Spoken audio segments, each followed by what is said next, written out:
Welcome to the Slop Farm. Enjoy the video. You need the latest Snapchat and storage permission so you can save Spotlight clips when you like them. Open Snapchat, confirm you're signed in, then find a Spotlight you want. Instead of relying on a hidden likes list, tap the heart to like and then tap the download or save to memories icon right away. This way you create your own collection. Make sure to name or tag the saved snap for easy retrieval later.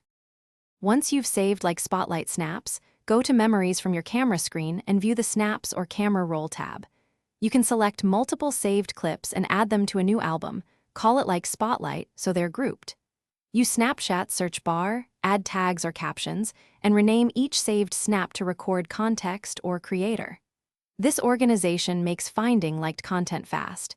If you didn't save a clip, you'll need to finish by exporting your liked Spotlight album to your camera roll or cloud backup so nothing disappears with app changes.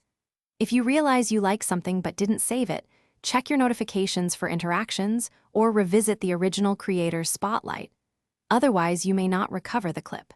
If memories don't show saved items, make sure storage permission is granted, update or reinstall Snapchat, and restart the phone.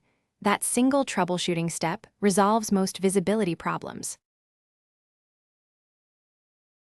Thanks for watching. Consider subscribing if we helped you today.